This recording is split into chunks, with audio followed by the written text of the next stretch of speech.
Now this is an exothermic Ember Prime complete with Fang Prime, blitzing the absolute holy bejesus out of everything that they come into contact with. She isn't half bad. 9 zones of an Elite Sanctuary Onslaught and no gun used. I'm not sure I could have done that before her rework and survived that long.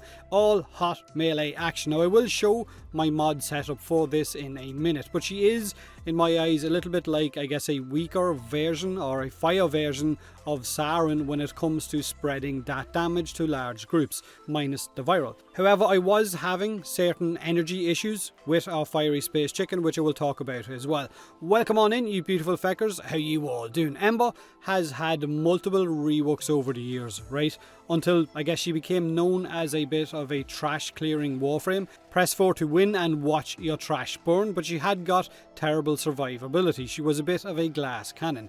Now she's had another rework, and like all reworks, some players love it and some don't, which I'm sure will be reflected in the comment section of this video. She can easily survive and kill her way through solo Elite Sanctuary Onslaught, like I said, and those level 5 Lich missions where enemies are up on a level 100 plus. So she's more tanky, but it also has some negatives that I'm not too fond of. Her energy drain is one of those issues. Also, her ultimate is a kind of frontal cone now and not just an area around your Ember that dealt damage, so you need to make sure that you're facing where you want to actually nuke. And the animation for that ultimate ability can get you killed as well, because you kind of hover in the air for a second or so, which heavy gunners absolutely love because they just melt you. However, that being said, I do like Ember now more than I did before. She feels way more interactive with her abilities and more enjoyable to play as a result, especially with the way I've modded her for her ultimate ability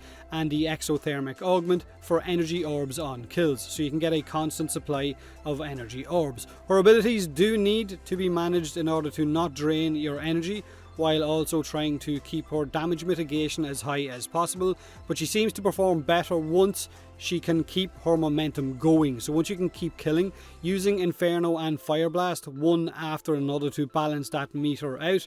If there is a gap in combat, if there's kind of a lull in enemy spawns, then it feels a little bit awkward to use her abilities, and you're probably best to just turn her immolation off. So Ember's changes are pretty simple. Right now her passive is that she gains a 5% power strength bonus for every enemy ignited inside a 50 meter radius, which can be a lot of enemies, especially with how often you will be casting your Inferno ability. Her fireball damage stacks, so casting it more than once in a row is worth doing, but to be honest, I still completely ignore this ability. I don't really feel like she needs it.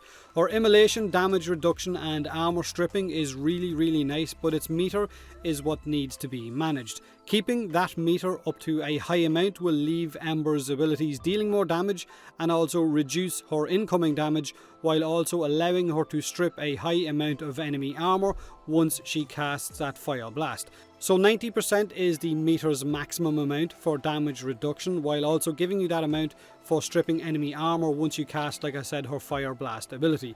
The only problem is once her meter hits that 90%, Ember will start to drain a lot more energy very fast, like really fast.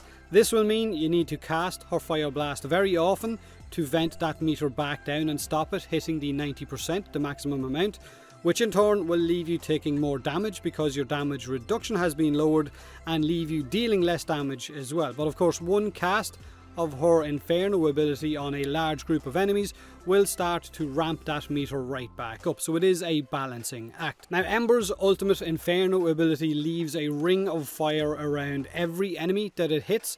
Also, there is a lot of effects on screen, so I apologise if YouTube isn't rendering this very well. It doesn't like artifacts, so there is a chance that this video could be heavily pixelated because of the amount of Infernos that I am casting. So Inferno will leave that fire around every enemy that it hits, dealing damage over time, burning them.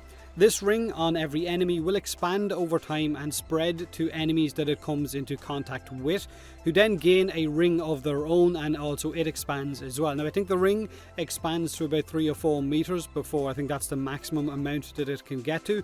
So you will see a lot of damage numbers ticking over your screen, basically like spores for Siren. So if you're watching this footage, you will see hopefully damage numbers ticking away in the distance as that ability spreads. And if you add in the fact that the heat effect now helps strip enemies' armor faster and it will melt infested, Ember is a pretty effective frame to be using right now, whether solo or in a group. Now my way of playing Ember is pretty simple. I cast her immolation ability at the start of a mission. I will then cast Inferno on large groups of enemies with the augment, which will hopefully give me plenty of energy orbs. When I hit 90% on that meter, I will pop Fire Blast, then cast Inferno again on a large group, and it's a constant back and forth or balancing act between Fire Blast and Inferno. But it is fun, while also being incredibly effective and really powerful.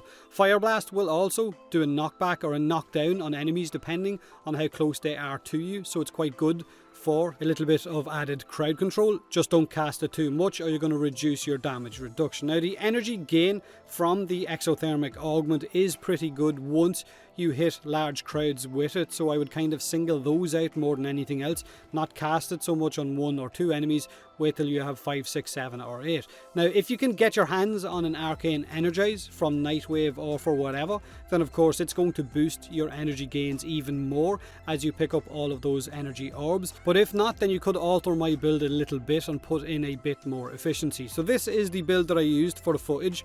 Hunter Adrenaline is also an option if you're energy dependent, or like I said, you could go for more efficiency, as is Adaptation if you want more of a tank friendly build and take less damage, depending I guess on what weapons you want to run with, because they're what's going to be your main focus if you're running a tank only build. But for me, this is how I will run my Ember or Ember Prime. Really liking her changes. She feels like she's in a much better place than she was before this rework, but feel free to share your thoughts on Ember's rework below in the comments section.